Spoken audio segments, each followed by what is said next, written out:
Students, आज हम लोग विद्युत क्षेत्र के बारे में बात करेंगे। तो इसमें देखिए एक शब्द जुड़ा हुआ है क्षेत्र, उसके पहले लिखा है विद्युत। तो विद्युत से आप लोग परिचित ही हैं। हम क्षेत्र के बारे में बात करते हैं, क्षेत्र क्या होता है। ठीक है, तो क्षेत्र आप लोग जानते ही होंगे, आप लोग जनरली बात करते ही होंगे।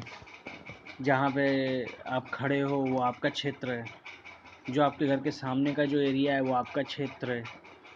ठीक है, और अगर आपके कोई बिल्कुल पास आके खड़ा होता है तो बेसिकली वो आपके क्षेत्र में आ रहा है। बात समझिएगा।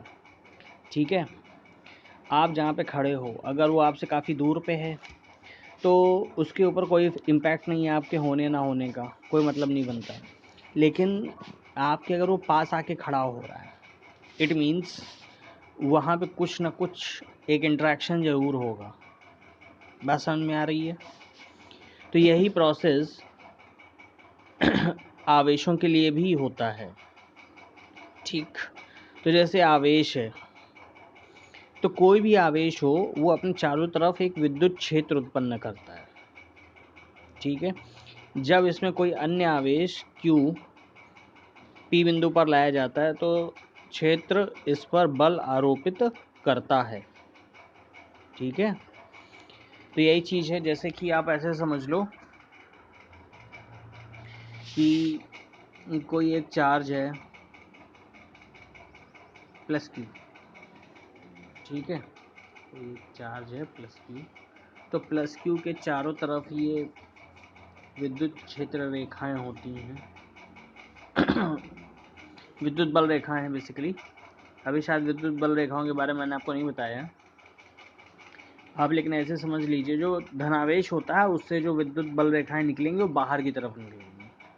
ठीक है, कैसे होंगी? बाहर की तरफ। और तो बेसिकली आप अगर, तो ये जो बेसिक क्या है, ये जो एक जो सर्किल जो बन रहा है ये क्या है, ये इसका क्षेत्र है। ठीक है, ये पॉजिटिव चार्ज था, मान लो प्लस Q, धनावेश था प्लस Q, ये इसके चारों तरफ एक क्षेत्र है। अब कोई चार्ज, जैसे कि एक स्मॉल चार्ज हमने प्लस Q0 यहाँ पे रख दिया, प्लस Q0, एक परीक्षण आवेश। अब ये इस रेंज के बाहर है, तो क्या इस पर कोई बल लगेगा? कोई बल नहीं लगेगा। ठीक है, तो जहाँ है अपना आराम से रहेगा। क्यों? क्योंकि उसके एरिया में है ही नहीं, उसके क्षेत्र में है ही नहीं। अब मान लो, अब हम इसको लाते हैं इसके अंदर। ठीक है, हम इसको ला रहे हैं इसके अंदर, हम इसको लाए यहाँ पर प्लस Q0 को। तो प्लस Q0 को अगर हम यहाँ पे लेके आए तो इस Q चार्ज की वजह से इस पे जो बल लगेगा प्लस Q0 पे, वो बाहर की तरफ लगेगा।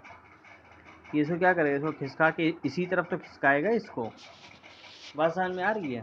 ऐसे ही अगर हम प्लस Q0 को इधर कहीं लाते हैं तो प्लस Q0 पे जो बल लगेगा वो भी बाहरी की तरफ लगेगा। ऐसे अगर हम इधर लेके आ रहे हैं प्लस Q0 को, तो इस पर जो बल लगेगा वो भी बाहरी की तरफ लगेगा। ऐसे ही प्लस Q0, इस पर जो बल लगेगा वो भी इधर, ऐसे इस पे इधर, ऐसे इस पे इधर, ऐसे इस पे इधर, ऐसे इस पे। बात समझ में आ रही ना? मतलब कि अगर इन बिंदुओं पे आप प्लस Q0 को यहाँ पे लाते हो तो ये आपको प्लस Q0 को क्या करेगा? बाहर की तरफ प्रतिकर्षित करेगा।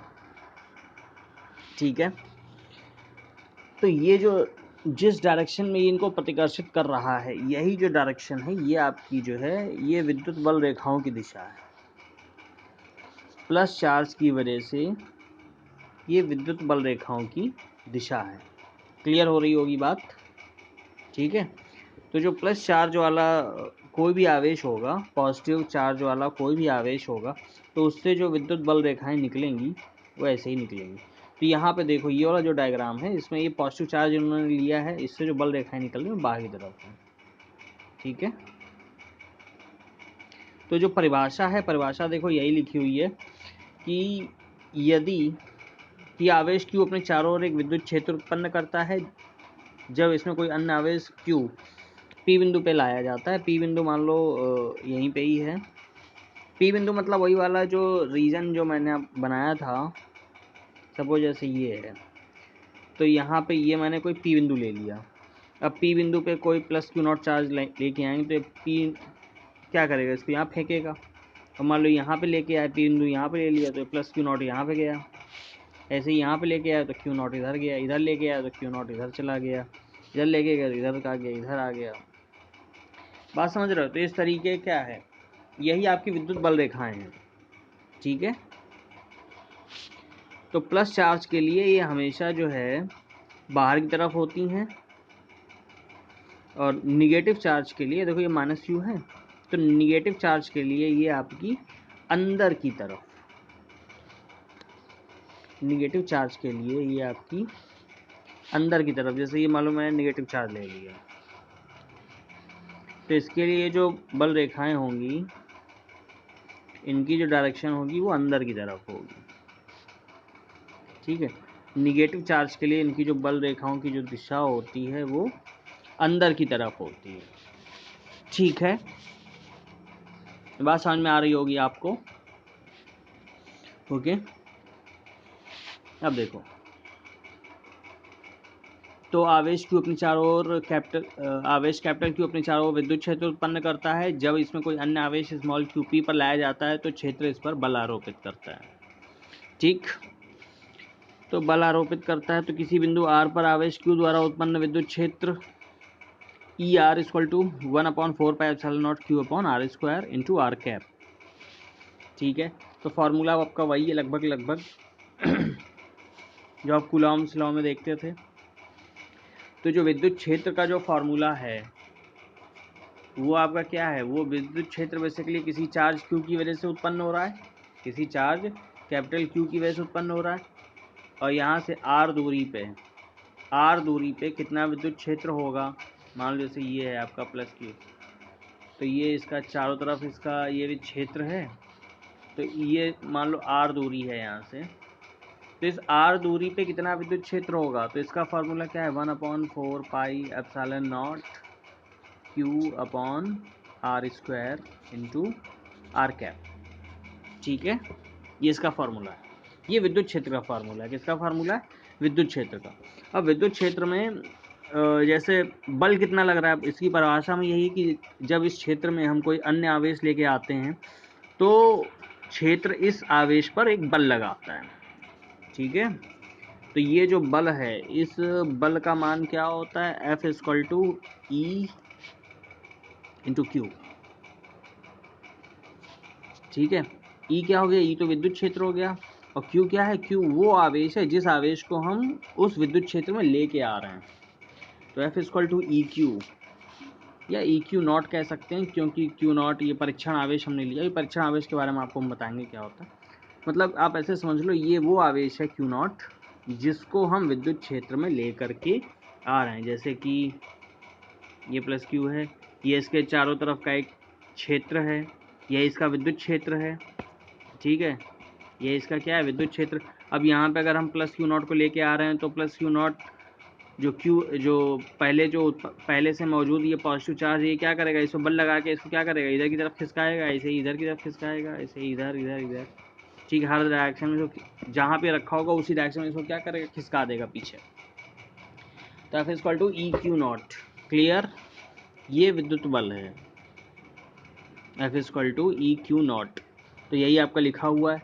अब F बराबर ई क्यू नॉट है, तो E का होता है फॉर्मूला 1/4πε0 Q/r² इंटू क्यू, ये स्मॉल क्यू लिखा हुआ है, इंटू r कैप।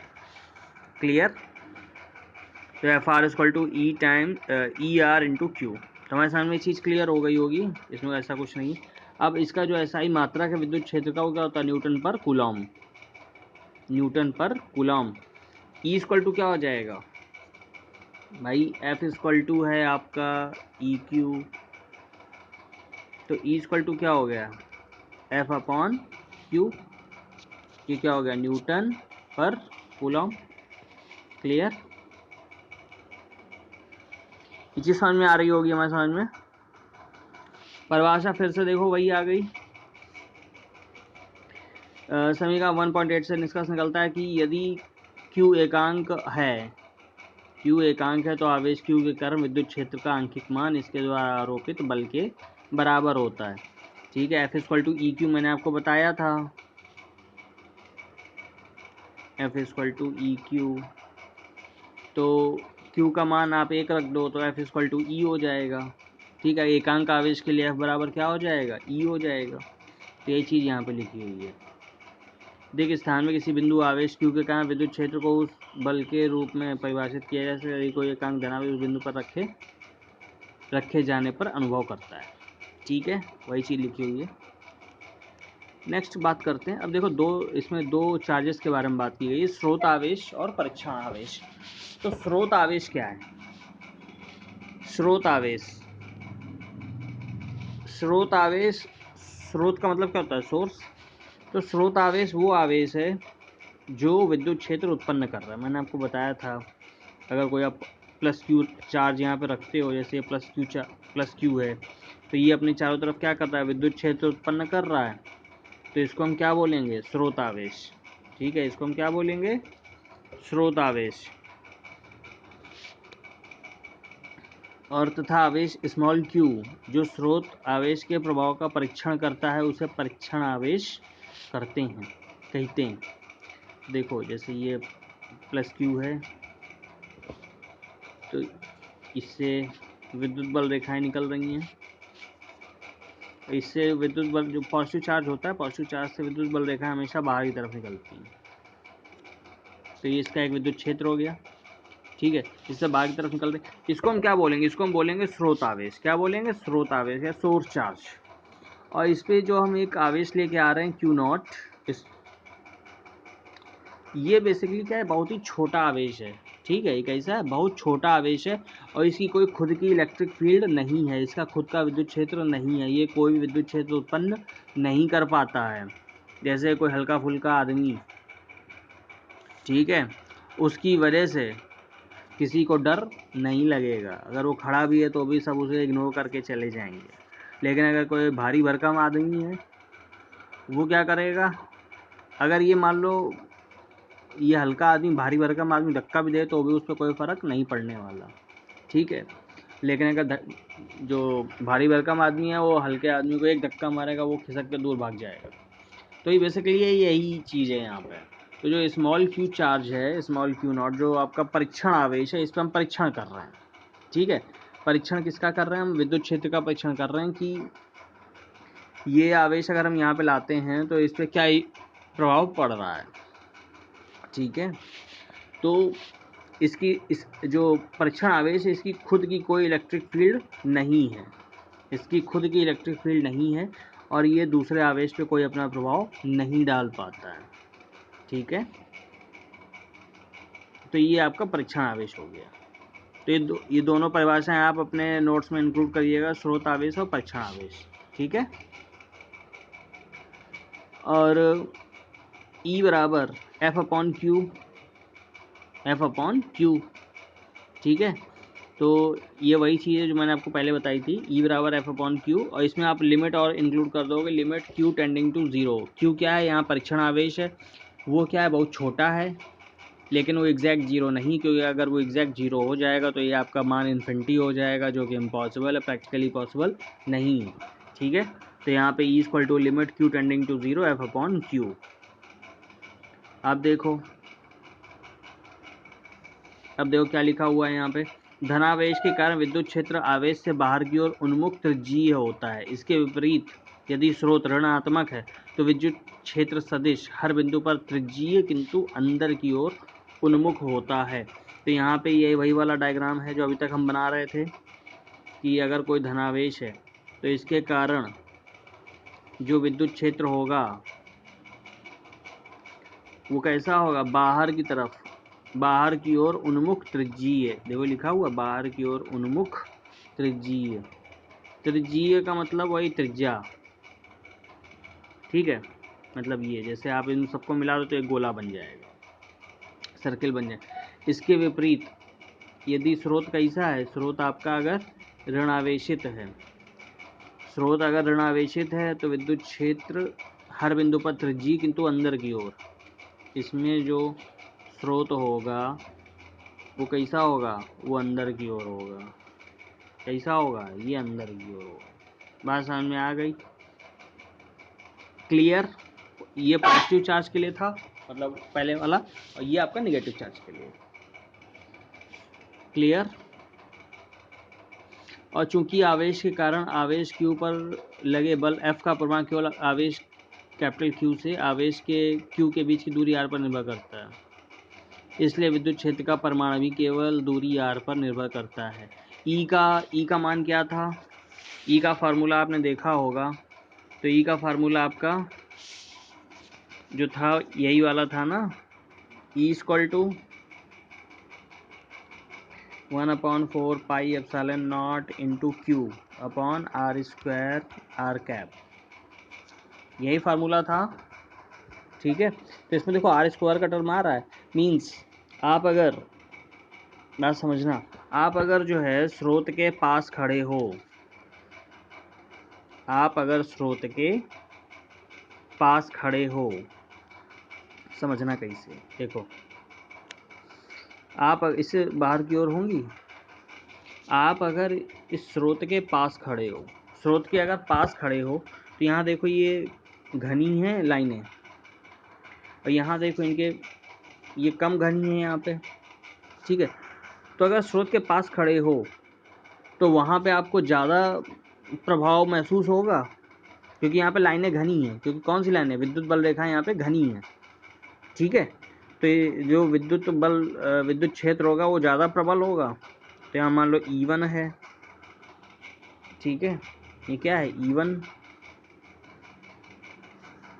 तो E1 जो होगा वो ज़्यादा प्रबल होगा, और E2 जो होगा वो कम प्रबल होगा। यहाँ पे देखो, यहाँ पे जो लाइनें हैं वो भी कम घनी हो गई, उनके बीच की जो स्पेसिंग है वो कम हो गई। ठीक है, तो E1 ग्रेटर देन क्या है E2, मतलब इस यहाँ पे जो विद्युत क्षेत्र होगा यहाँ के विद्युत क्षेत्र के कंपैरेटिवली ज़्यादा होगा। बात समझ में आ रही है? ठीक है, क्लियर हो रही बात? क्लियर हो रही भाई? सबको समझ में आ रहा है? ठीक है, और वैसे भी आप समझ सकते हो, अगर आप किसी आदमी के पास जाओगे तो वहाँ पे उसका प्रभाव ज़्यादा होगा, उससे अगर 2 हाथ दूरी पे रहोगे तो उसका प्रभाव आपको कम महसूस होगा। ऐसे भी आप समझ सकते हो।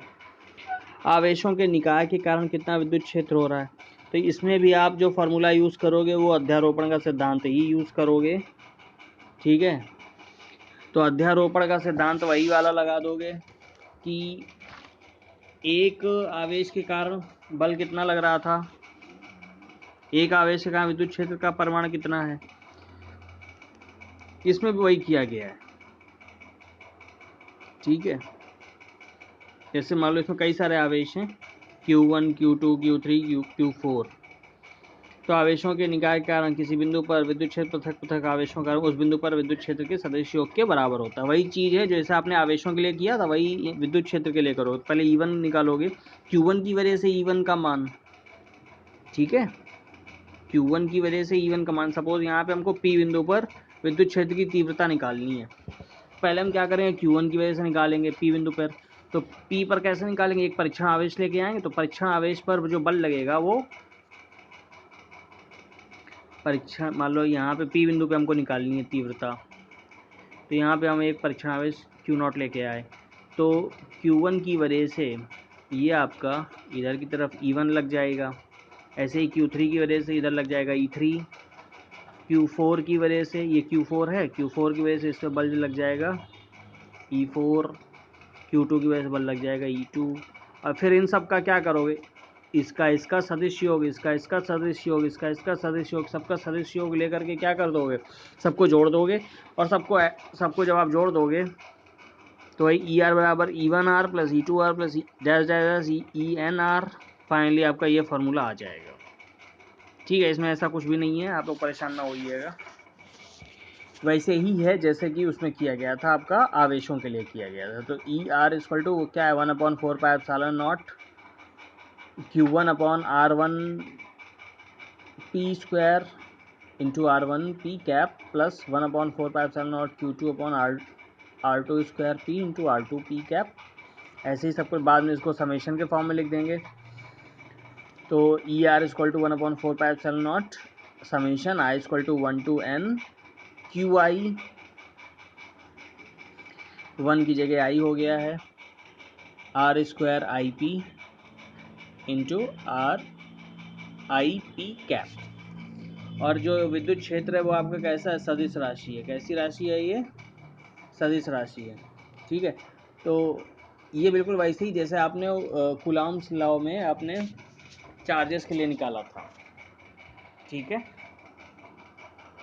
अब देखो विद्युत क्षेत्र का भौतिक अभिप्राय।